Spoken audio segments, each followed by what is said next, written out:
Gender theory. As an overview to this lecture, I want to let you know that this lecture includes an introduction to gender, the history of gender theory, just a little bit of specifics about gender theory, and then a review of key terminology. And as a disclaimer for sensitive folks or folks with kids who might be hanging out around the lecture, if you're doing the video lecture, there's a little reference to sexuality, and there's a couple places where I use curse words, and then everything else is fine. So,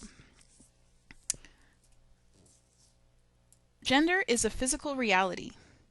We can feel it when we put on gender-specific undergarments, when we engage in gendered activities such as knitting or watching sports on TV, and when we interact with family members such as children, siblings, partners, and parents.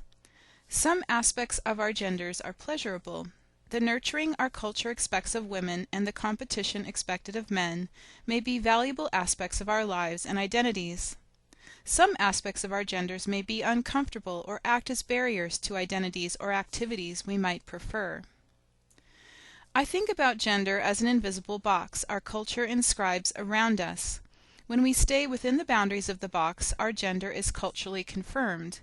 When we move outside the boundaries of the box, we may experience greater difficulties with acceptance. Others may unconsciously police those boundaries, encouraging us to step back inside. In this way, gender is socially constructed for both males and females, and gender is reinforced or resisted through human interaction. No one is responsible. We swim in gendered water that existed before we were born. Thanks to the feminist movement, women's gender boxes are larger than they once were. Women can wear pants in public, handy for riding bikes.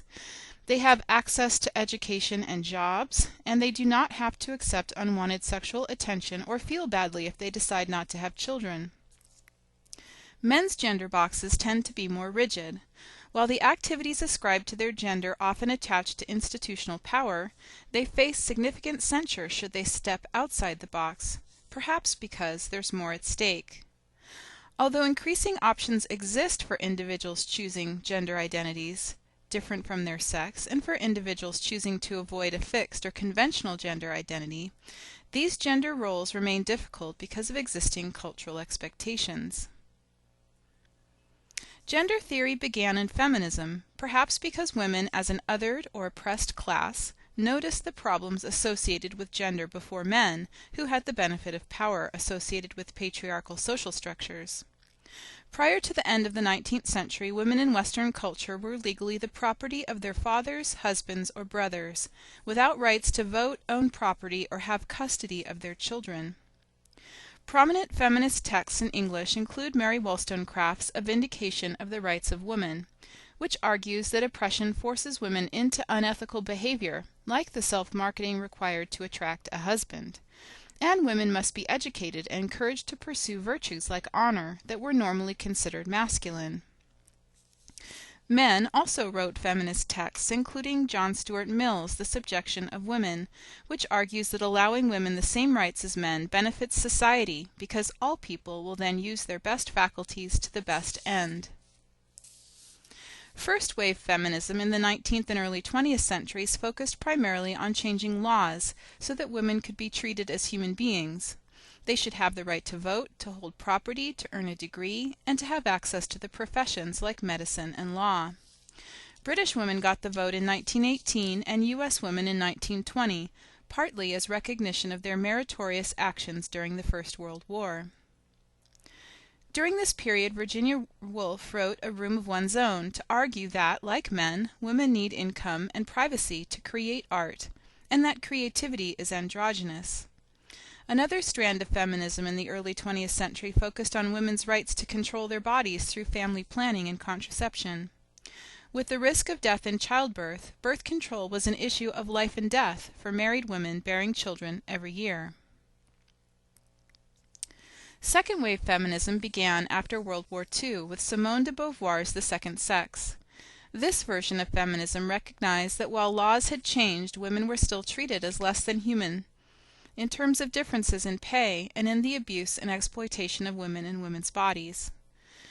The feminist movement gained momentum in the 1960s with Betty Friedan's The Feminine Mystique, which examined the difficulties domesticity posed for women. By 1968, the women's movement had enough public support to protest the Miss America contest, and by 1970 the movement was commonplace. Although we talk about the women's movement as a singular entity, the many men and women involved have widely different, divergent goals. Some want to change values to end social exploitation. Some want to eliminate patriarchy altogether. Some believe that sex or biology has little to do with gender roles, which are social. Others, like the French feminists Julia Kristeva and Hélène Cixous, believe that gender is biological or essential, arising from different sexual capacities, and that equality demands celebrating the ways in which men and women differ. Lesbian feminists like Adrienne Rich and black lesbian feminists like Barbara Smith represent another significant contribution to feminism, claiming voice for their experiences and providing an outsider's perspective in challenging assumptions related to race, ethnicity, and heterosexuality. Third-wave feminism calls attention to the fact that sexuality is not binary but multiple. Since the 1960s, feminism has expanded to deal with intersecting issues like class, race, and ethnicity, sexuality, culture, and colonial experience. These ideas recognize the complexity of domination. Both men and women may experience power and domination depending on context. Patriarchy shapes all genders.